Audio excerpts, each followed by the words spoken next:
Welcome. We'll go ahead and get started here.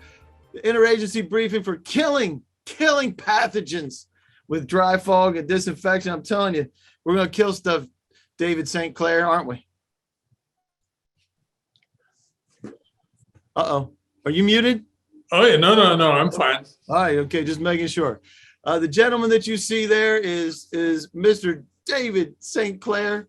He works with HaloSil International, and we're glad that you decided to join us. I am the briefing host, so we just want to welcome everybody that has signed up to be here. We have folks from all over the place because we have some reopening to do, David St. Clair. Thank goodness for that, right? We have been looking forward to this for more than a year, so that's great. More than a year. And for all the folks that are here, this is provided to us by GSA because this event is not affiliated or endorsed by any agency. It's provided to you, the audience, for informational purposes only, and participation by you in this briefing is not an indication of purchasing from anybody, including HaloSil, so you guys can talk. That's why we did this, so that there can be dialogue. Otherwise, you wouldn't be able to talk. And we'll get you into who HaloSil is and why they're here today, current disinfection recommendations, as well as surface disinfection methods, all that to be able to help you get things opened up safely and have a safe workforce. That's the biggest thing that we've heard, is that everybody wants to feel safe. We'll talk about a couple of case studies, get to your Q&A. We'll actually answer some of those as we're going.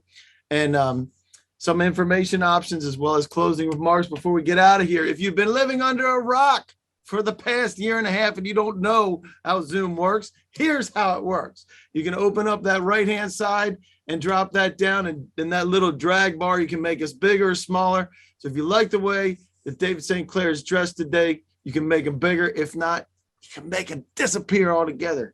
If you like death by PowerPoint, that is exactly what you want to do. Session handouts. Terry is going to put those into the chat right now. Make sure it goes to everybody, Terry, if you would. And that includes a presidential memoranda, the presentation itself, so that you can have that for your records. HaloSil capabilities and disinfection checklist. Love that little checklist you have there, because we talk about EPA list N. We're going to talk about that today, as a matter of fact.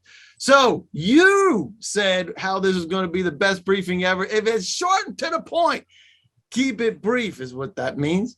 Donna from the VA, it can be helpful for our room disinfection and not too expensive. Is that going to be the case, David St. Clair? I do believe so. Do believe so. Sharon from, she's a physician in the VA. You can summarize the actual data in 5 minutes. 5 minutes is all you get, David St. Clair. Comparing the efficacy of fog versus UV. I think you can do that, as a matter of fact. Tracy, she's an investigator with FDA. I get clear on what dry fog disinfection does exactly. Exactly, David St. Clair. Exactly what it does. Carolyn. From the FDA. And from the FDA, you better be right. That's all I know. All right, we can take advantage of this tool, certainly. And Michael from FEMA, they deliver the key points and no fluff. No fluff on you. All right, no fluff for anybody. All right, Yuri, please address this. Does this fog product affect paper left on desktops? Great question. You want to take that right out of the gate? And the answer is no. No. That's great.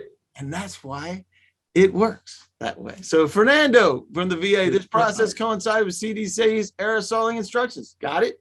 I'm sure we will be addressing that as well. Arnold from the FAA, safety and building treated area out of service after treatment. Okay.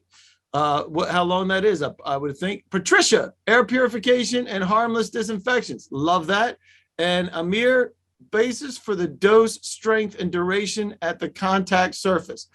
Those are some specific questions that I have no idea what they're asking, and that's why you are here, Mr. St. Clair. Okay, you guys can also participate. You can chat, you can raise your hand, you can do the Q&A. If you have something specific you would like to ask the folks at HaloSil, info at halosil.com is going to be there the whole time, and you can just shoot an email to them. And then also in participation, you get these fantastic, completely interactive polls and tell us who you are and why you decided to join this today. Is because you're a facilities manager, you're responsible for safety, or you're an HR and interested in a safe workplace. We have a bunch of HR people that responded. I handle contracts for facilities, or my boss made me come. I'm sure there's going to be somebody that answers that. I think I'd have to answer that positively. That's right. Your boss did make you come. Absolutely. So there you have it. So while these folks are answering this, and polls are painless, by the way, let's get into, tell us about Halo Seal, how you guys got started, and what your role is there, Mr. St. Clair. Okay, I'm very, very happy to be here today, and I'm gonna have to figure out how to use my hands more so I can keep up with you, Dave. Halo Seal was started as a company called Sanisil in 2008. We've changed our name to deal with our branding kinds of things. We're headquartered here in Wilmington, and we were the first ones to work with the EPA to register a real fogging claim. Previously, you were allowed to say that a particular chemical could be fogged, but you weren't allowed to say that it killed anything. We were the first ones in 2013 to get a registration so that we could say that we kill 6 logs of C. diff spores, which are the hardest pathogens to kill. More recently, we were put on List N because of the emergency pathogen rulings for the virus that causes COVID-19. As it says, we remain a small business. Last year changed that a bit, as you can imagine. It was sort of a crazy year for everyone in our business. But we're through much of that now, so we're back to sort of a more normal business. That's right. And you do have a GSA contract and ECAT, so the federal folks do have access to you, which is fantastic. And in fact, you have just a little bit of past performance in working with DOD. I'm going to close this. I'll close this down now. If you would. I will. I did. And now it is gone. You might have to make it disappear for you since you're a co-host. But there you have it. So you have past performance with a lot of different agencies, and great responses from those folks, right? That's right. In the past year, we have greatly expanded the number of markets that we've been dealing with, and had a great deal of success with a number of government facilities and agencies of one sort or another, as you can see here. Yep. And you do whole room. We're going to talk about that a lot, but you also do vehicle disinfection in emergency vehicles. I hadn't even thought about that. Obviously, mass transit, a big deal. And you, it's not just in office buildings either, right? Oh, that's right. I mean, we started off principally focused on healthcare facilities, on hospitals and long-term care facilities. We took those into some veterans organizations as well. But then folks like the military academies have been using us in their athletic facilities for quite some time now, for years. Mm-hmm. But this past year, we really started getting into first responders and mass transit in a big way. I can imagine. That's fantastic. So let's get into what is whole room disinfection, and why should these folks care about this? Well, it seems to me that as you'll see, many of the technologies that are used today for disinfection really disinfect small bits of entire rooms. And I think the concept of whole room is exactly that you can disinfect all of the surfaces, all the nooks and crannies in sort of a normal room. If you think about rooms, it's not just 4 walls, a ceiling, and a floor. You've got all kinds of equipment in there. You've got barriers of one sort or another. We don't care about any of that. We essentially disinfect it all. There are very, very few disinfection methods that will do all of that. Mm-hmm. And so a lot of this we're talking about is actually in response to the presidential memorandum that was released. In fact, that's in there. Maybe Terry, if you can pop that in for the folks that just came in, make sure they have links, all the links as well. But this is also included. And the whole idea is being able to create a safe workplace to create a safe work environment. And that's exactly why we're here today, and why there is an approved list of disinfectants, if I could say the word, and HaloSil is one of those. Is that right? That's right. The EPA started issuing registrations that say that certain companies were allowed to claim that they could kill and control pathogens that they had not actually tested for. As you can imagine, in the last year, no one was able to test against the SARS-CoV-2 virus. Just like years ago, we couldn't test against Ebola and things of that nature. So based on the pathogens that we had proven we could kill, and other companies had proven they could kill, the EPA essentially approved a list of called List N, that lists all the disinfectants that have been deemed to kill these emerging pathogens. Yep, and you can get that list. There's a link for it. We'll make sure you have that as well. If you download the presentation, you will have all of those. So some of the agency challenges, obviously, workplace safety. We talked about that right out of the gate. COVID shut everything down. So we're trying to figure out a way to bring folks back to work and employee concerns, and then figuring out if it actually works right? The efficacy, is that what you would call it? Yeah, I think that's right.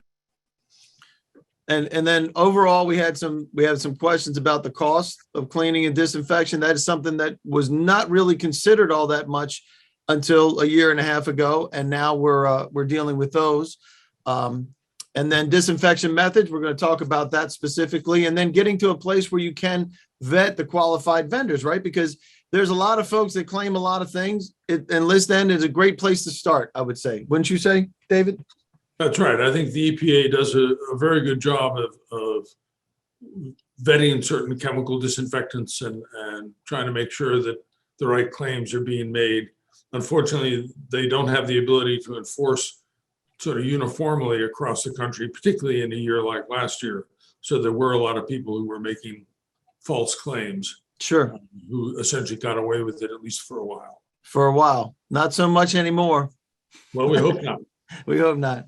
All right. So what is most important to you as being in the agency? What is your primary concern? Is it employee confidence? Is it overall safety? Is it disinfection actually works? Imagine that, David St. Clair. It actually works.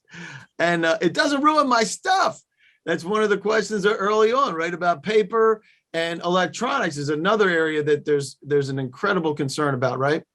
Well, that's right. I think, as you'll see, many of the disinfection methods use a chemical that has to be used to totally wet surfaces before you can claim any efficacy at all. Yeah. And that makes certain kinds of stuff very susceptible to damage. That's a very technical term. That's right. Stuff. So, but everybody knows exactly what it means. If you have stuff sitting around and having, papers and your electronics and you fogged anything with one of those, the spray foggers, or you've seen it ruin things. So certainly we're going to get in on that, and we'll let those folks take a look at that for another couple of seconds, and we'll shut that down. But we're going to be talking about best practices for a safe environment. And there's a difference here between cleaning, sanitization, and true disinfection, right? That's right. Cleaning really is removing gross filth, at least in the EPA's definition. Sanitizing goes one step further, which is to really reduce the bioload, the number of pathogens and other microbes of one sort or another, to reduce that, but not necessarily to a very specific percentage. True disinfection really requires something like a 99.99% reduction in particular pathogens. So that is a very specific term. The other two are less specific. Less specific. And we're going to go through each one of the methods, which is a lot of folks ask for this. What are the different methods for being able to disinfect? And obviously we all know about the spraying and wiping. And you just mentioned that That's one area. So let's walk through each one of these, and we'll talk about some of the about how the whole room with dry fog works in just a minute. All right. Well, I think the most obvious advantages for spray and wipes, or the wipes themselves, is that you can use it in the presence of other people. In some cases, your applicators will want to wear PPE because they're being exposed to a lot of this stuff. But on the other hand, it's pretty straightforward. It's the method. It is the process that's been used since the Civil War. So there are a lot of people that know something about it. There's relatively little training required. And generally, the sprayed disinfectants are less expensive than some of the other methods. And the scrubbing itself, particularly with wipes, is very useful. Now, the principal disadvantage is that you have to thoroughly wet all surfaces for the contact time. One of our registrants asked about thymol as a hospital-grade disinfectant. It is permitted to be used in hospitals, but it has a 10-minute contact time. So not only do you have to thoroughly wet the surface, you have to keep it wet for 10 minutes. That process, as well as just the notion of not being able to spray every place in a room, says that in hospitals, when they've done studies, it's been less than 50% effective. Now, you might be able to get most of the what they call high touch areas, but still from a whole room perspective, it's not whole room in any way, shape, or form. Now, it does still have its uses, obviously. And again, it's when you're in occupied rooms, you can use it to deal with these high touch surfaces. And that's really its most effective use, is where you know you want to disinfect and you've got the time to do it. Yep. Specific areas, Yep. things like that. So then we have the electrostatic sprayers. That was what I was trying to think of, is we've seen these kind of pop up at different places. And I know I've seen them, and I know I've actually sat on a wet sofa as a result. So there you go. That's probably one of the things that we want to avoid, but go ahead. That's right. Well, electrostatic sprayers have been a good invention. They really are just an upgrade, though, to the normal spray bottles that everybody has used for disinfectants and cleaners and those kinds of things. They have generally a moderate upfront cost. They sort of run from $700, $800 up to $15,000, $16,000 for the much more sophisticated ones. And the good news is, because it spreads disinfectant more evenly over surfaces, it really does require less labor for essentially the same surface coverage, or maybe a bit bigger. But once again, as the EPA has recently warned, you have to thoroughly wet all the surfaces. It's no different from that perspective than using a manual spray. You've got to wet everything down. And if you've got electronics and paperwork and things of that nature in the space that you're disinfecting, it will very likely create real problems. Also, because of the way that it's spread, you essentially have a much larger inhalation risk. So people have to wear PPE, and you really can't do it in crowded areas or something of that nature. It is less labor intensive for a particular space, but it isn't, again, going to cover all of the space. You're not going to get the same efficacy in an entire room. And one thing that we always like to point out is that people tend to use the word foggers and electrostatic guns and things of that nature as if they're the same thing, and they are not, as you'll see.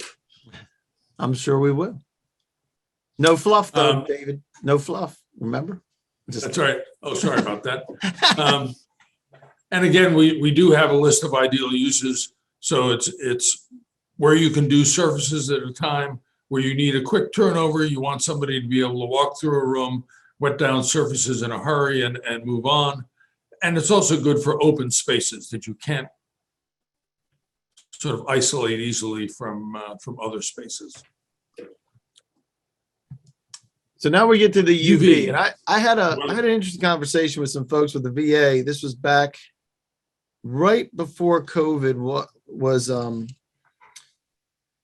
was breaking out, and there was somebody else I was talking with, and they headed up the unit that actually reviewed some of the UV. And one of the challenges I'll talk about some of the challenges in a minute, but I do want to add on to something that I remember from that conversation. But let's talk about the UV lighting and how Okay. that works.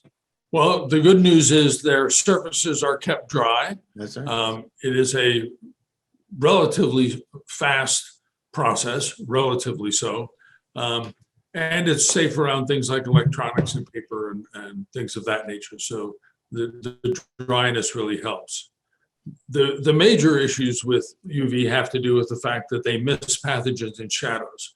You know, you really have to have areas that are close to the UV light because the intensity of that light changes by the square of the distance. So if something is twice as far away, it's going to be receiving only 1/4 of the radiation. So you're really trying to, in a complex room, you're dealing with shadows, you're dealing with distance, you're trying to figure out how much radiation to really put out there. That's one of the things that some places get over-radiated, so you tend to get material incompatibility, damaging plastics and yellowing and things of that nature. And then frankly, these are the most expensive ways to disinfect an area.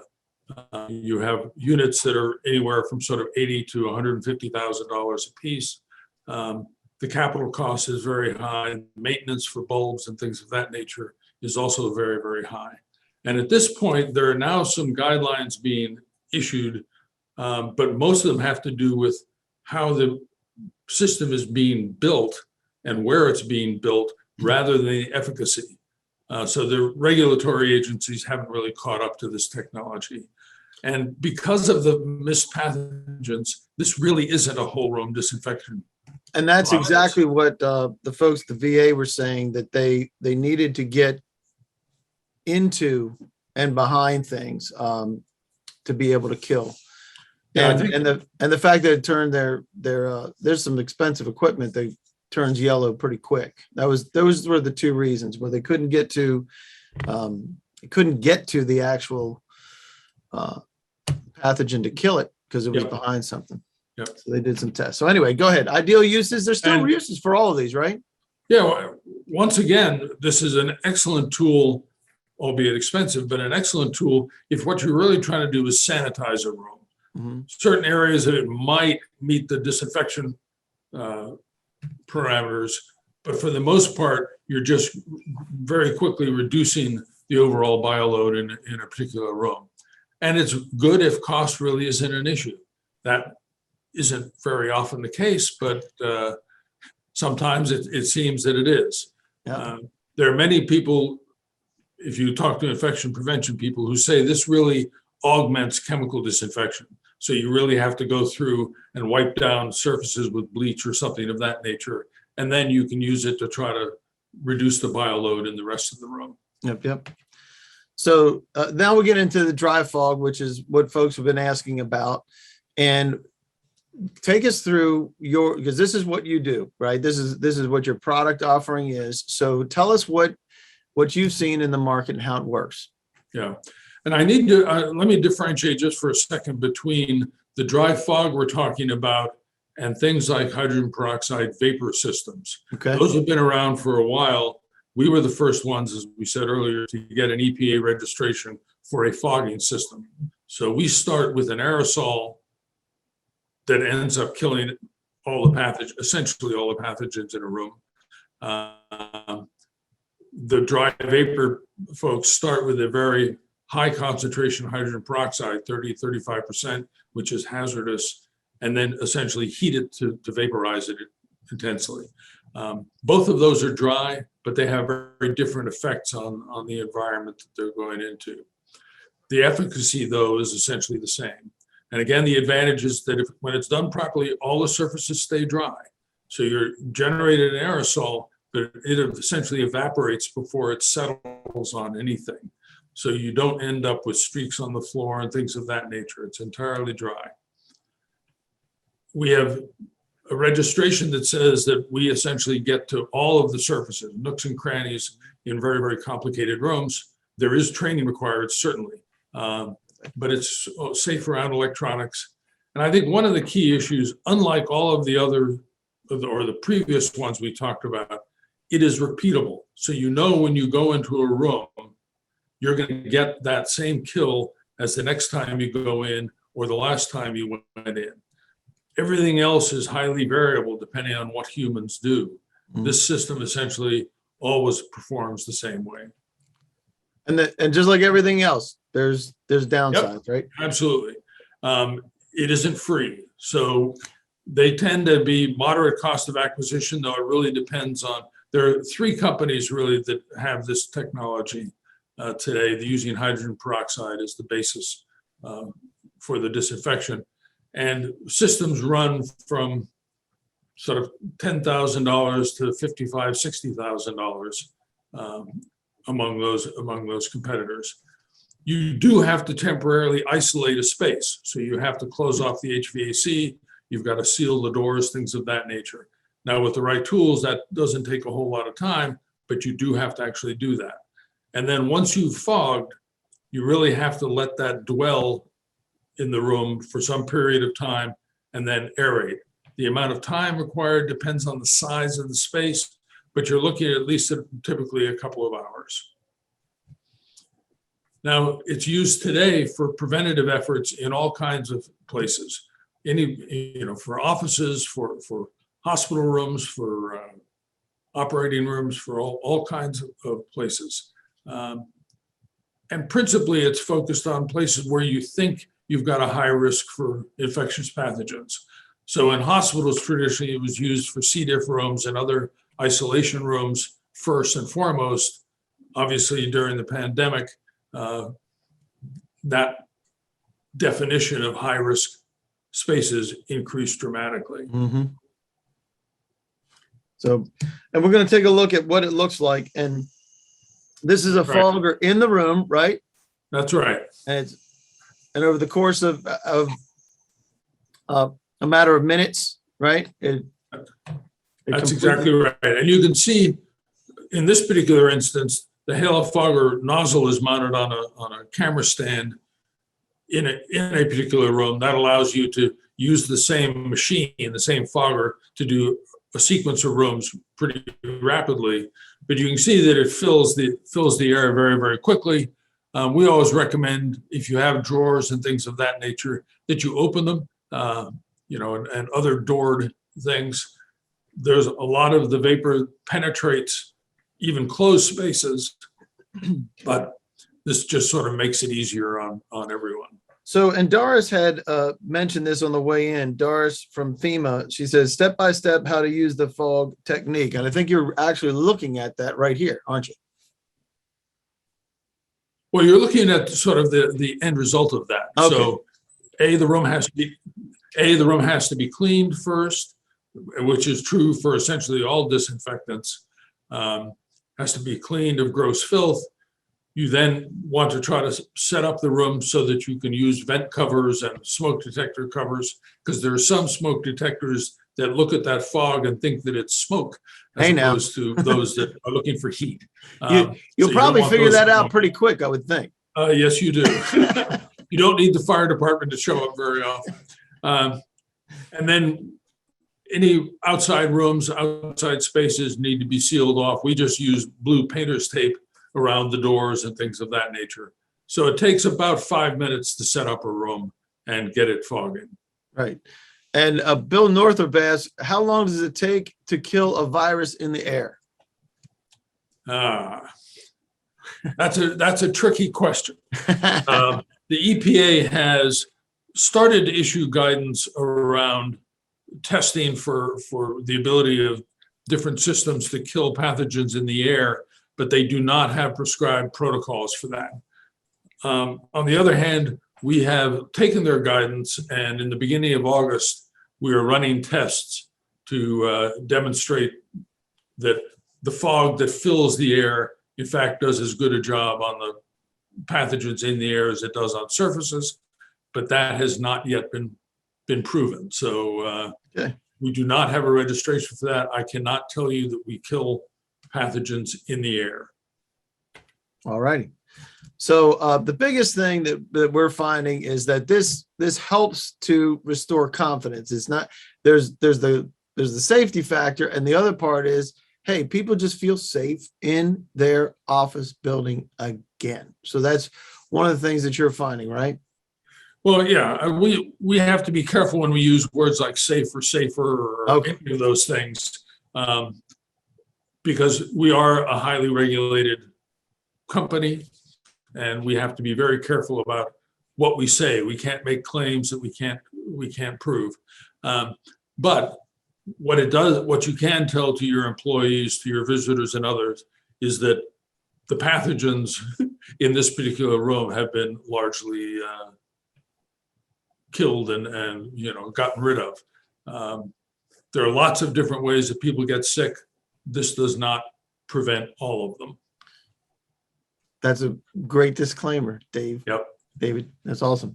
So it's not just offices. You also do work in corrections. You do a lot of work in corrections now, and first responders, in the vehicles themselves as well as the facilities. Is that what I'm seeing here? That's right. And the first responder group this past year has been very receptive, put it that way. We got calls from all over the country. We sent systems to Bagram Air Force Base before it closed. We're in military facilities, we're in lots of firehouses and police departments and entire prison systems as well. Yep. And you mentioned this earlier, that's where you got your starters with in healthcare, right? That's right. We first installed our test systems in a hospital in Philadelphia, Pennsylvania hospital, in 2011 to deal with the C. diff spore problem that had emerged when they started implementing bedside terminals for medical records. Yep. And we've essentially been in that industry since then. We did not just appear last year. And transportation, both for your mass transit and individual transportation. You mentioned some of the C words that I am not even going to try to talk about, and whatever that word is. And if you want to try, you go ahead, but I'm not. I'm just saying it's the C. You said C. diff. That's a whole lot easier when you start talking about that.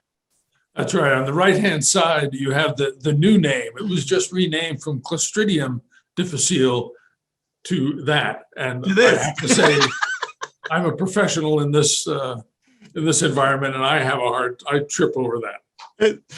So if you can't figure out what that word is, you're not alone, ladies and gentlemen. Clostridioides, I think is the right word. Whatever you say. I'm not even trying, man. I'm not even going to try. But C. diff is the principally in hospital settings, but also long-term care. So it's principally a healthcare issue. It is the hospital-acquired infection, healthcare-acquired infection that kills the most people in the United States every year. It kills about 30,000 people a year. And those are from infections that they get in the healthcare setting, not ones that they come in with. And the fact that it's a spore makes it the most difficult for disinfectants to kill. And we, in fact, as you'll see, have a 99.9999% kill rate as evidenced by our tests that we submitted to the EPA. If you go from spores to the left, you're getting pathogens that are easier and easier to kill with disinfectants. This doesn't say anything about how easy it is to kill when it's in your body. Right. If you look all the way on the left, the easiest pathogens to kill are envelope viruses, and the SARS-CoV-2 COVID-19 virus is one of the easiest to kill outside the body. Mm-hmm. Ebola is sort of the same way. Once it gets in you, that's a whole different story. It's a bad thing. Right. So our SARS-CoV-2 registration with the EPA, the permission to say that we kill it, is based on the fact that we kill spores. So they say if your fogging procedure kills spores, it can easily kill the virus as well. So and you mentioned to the left. And you mentioned the nines, 99.999. Lots of nines. It's really funny. For years now, because we got that registration at the end of 2013, after working with the EPA for about 2 years to come up with the procedure that had to be used to prove that fogging works. I've been saying 99.9999% for years, and I still have to count every time I say the word 9. But essentially, that's also known as a 6-log kill. 6 nines. Yeah. Right, because it's 6 nines. Yeah. Um, And we're not, and you mentioned this before, that it works with current and what's coming out because of what it does with spores. That's exactly right. So the SARS-CoV-2 as an emerging pathogen has been put on our list, and the EPA and the CDC say that if you're trying to deal with another relatively new pathogen, the C. auris or Candida auris fungus, if you use List K, which are the C. diff disinfectants, you can use that against C. auris as well. And as you mentioned, it does 6 log, 6 nines claim right. against C. diff. And if you can kill those, it's very effective against other pathogens. And when you're doing it, look at that where it says, when selecting a disinfectant, refer to the Environmental Protection Agency's registrations. That's exactly right. And that's exactly right. We have had a number of competitors and quasi-competitors come into the market in recent years that don't have an EPA registration whatsoever. And it's sort of buyer beware. Yeah. And that's really what we want folks to know too. And while part of that's a selfish thing for you because that's business, it also is protection for everybody at the agencies too, so that you're buying what actually works, because that's the big thing. That's everybody here, you want your products to work, right? And so in looking at this whole room disinfection, it's taking the things that slip through the cracks. I think that's a great statement. As we say, infection prevention matters everywhere. Yep. Everywhere in the country, in the world, and specifically in entire rooms. Yep. So we will get to this last poll, which is, when do you expect? There's a lot of folks that already said that they have a need either right now or Q4, and Q4 for the feds is right now. So that's happening as well. So let us know what you have on your plate. And we are going to get to some questions. And let's see, we have one in here. We answered the question about how we couldn't answer the question actually about how long does it take to kill in the air. And we got a bunch of stuff here. Eric says, sorry, stepped out for a moment. What is the moderate cost? Great question. And I think if you go, there was somebody that asked about square footage on the way in. And so maybe we can reframe that as cubic footage, number one, and you can give some ideas. Yeah, I think comparing costs is a very tricky thing, as you can imagine. And the real thing has to do with, if you're saying for the same kind of efficacy, what's the cost? That's a very different question than what am I spending on disinfectant that I spray in a few places in the room and wipe off. So spray and wipes will always be cheaper, but it also is the least effective of all the disinfection methods. Our systems tend, if you look at the amount of disinfectant that our halo foggers use, and by the way, halo foggers by EPA restrictions have to be used with halo mist. So it's paired. It's not a separate registration for halo mist, and in this case for the halo foggers, it's when you use the combined, that combination, you can make certain kill claims. Ours tend to cost something like, I think it's $9 per 100 square feet. I'm sorry, 90 cents per 100 square feet if you have 9-foot ceilings. All right. Okay. So it really is a cubic foot question. Correct. But the moderate cost for the machines, for the capital cost, is something in the order of 10 to 14,000, depending on the specific machines that you're buying. And again, in our competitive group, we are the most effective and the most affordable. There's no one more effective than us. And in that fogging area, no one is less expensive than us. Gotcha. And Brandy's asking a question: does the silver ions leave the room or evaporate? That's a very technical question. Yes, it is. The silver ions, in theory, get deposited on various surfaces. They are essentially not detectable after fogging, but any cleaning process after that gets rid of them entirely. Gotcha. Some of them complex with other molecules in the area and get transformed into something else. But essentially, if you think about it, we're talking about parts per billion for silver ions. Gotcha. So how about, can the system be used for ductwork cleaning? That comes from Len. I think who's that one? Lenny. Yeah, we do not have an EPA registration for ductwork. We have a lot of customers, particularly in the mold remediation business and those areas, that have been using it for ductwork, but that's sort of up to them. That is not a registered use of our system. And Asesh from, I think he's from the VA, is asking, what is the chemical composition of the fog used? We may want to shoot you out a follow-up with the actual composition. Yeah, but it's actually very simple. It's 5% hydrogen peroxide, 0.01% silver, and the rest essentially are inactive ingredients, the vast majority of which is deionized water. There's no alcohol, no PAA, nothing that produces an odor.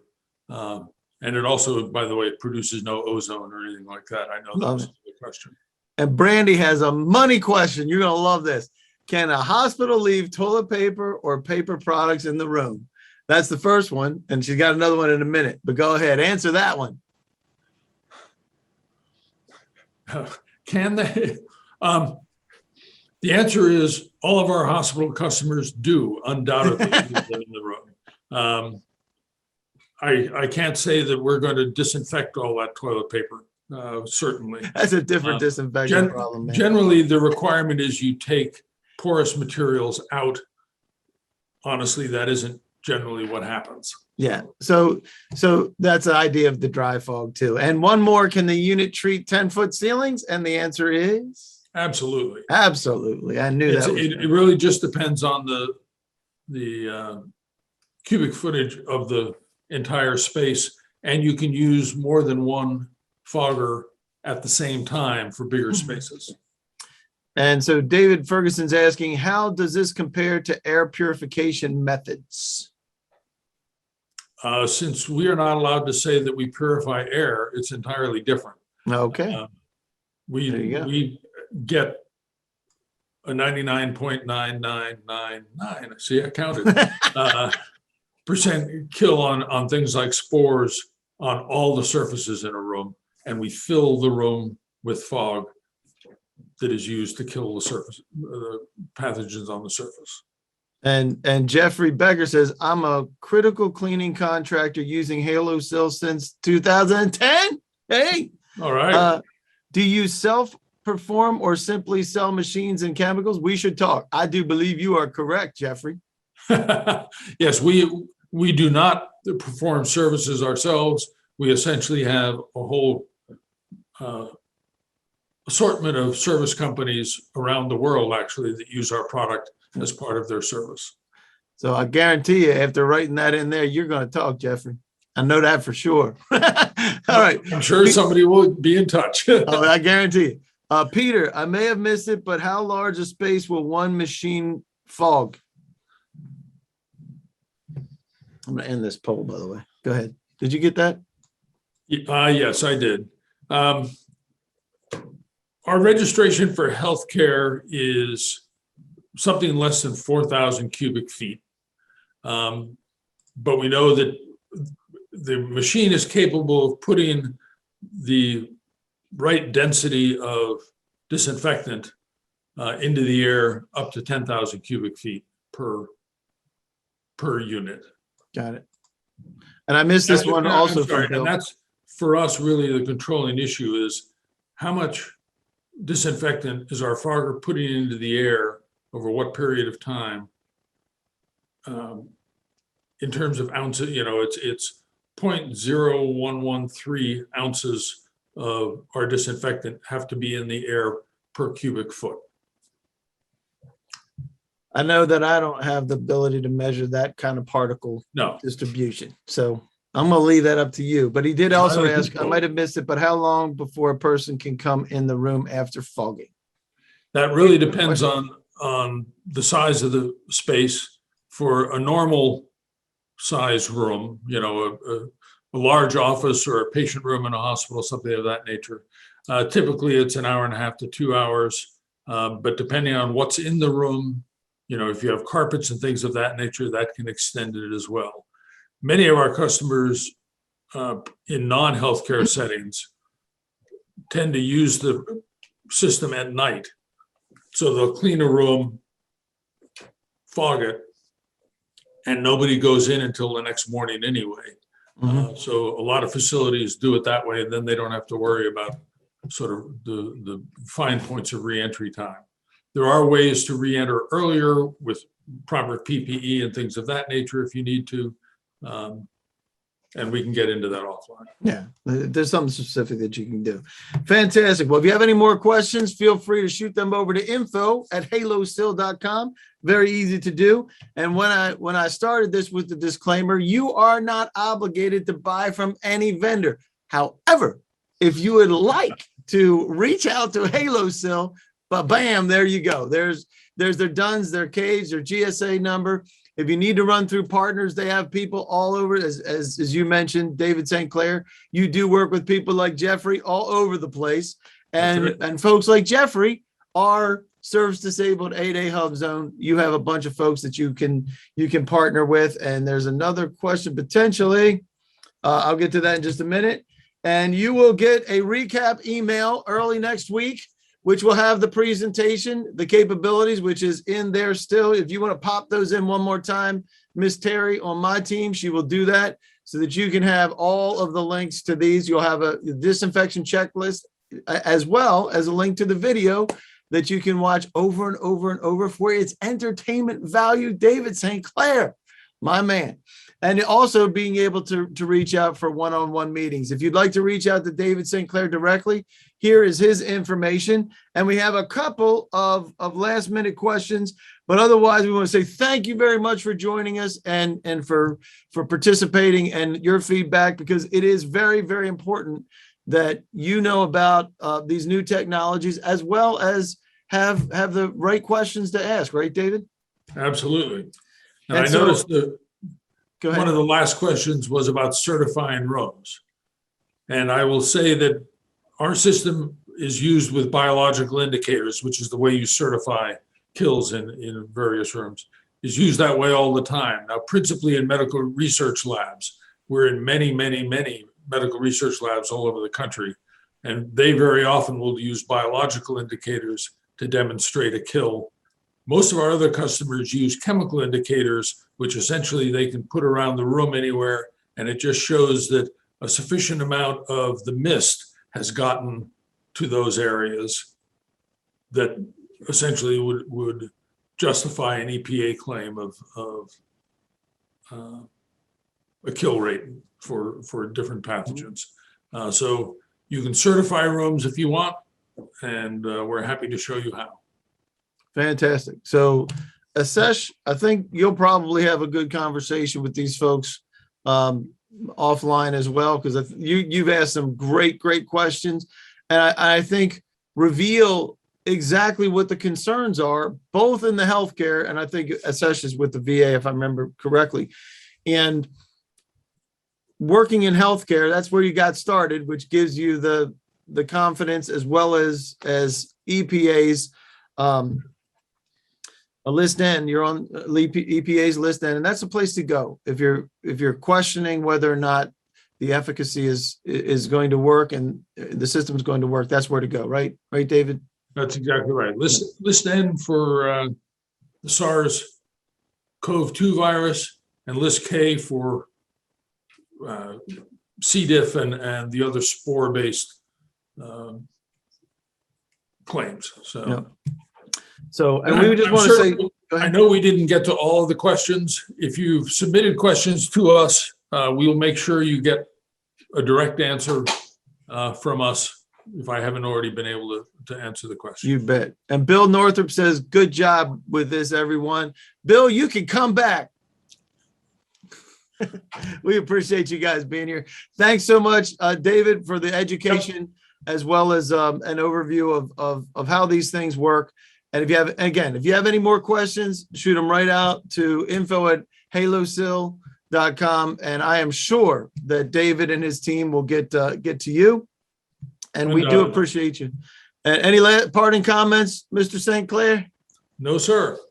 All right. Thanks again for joining us. Thanks, everyone. We'll see you next time.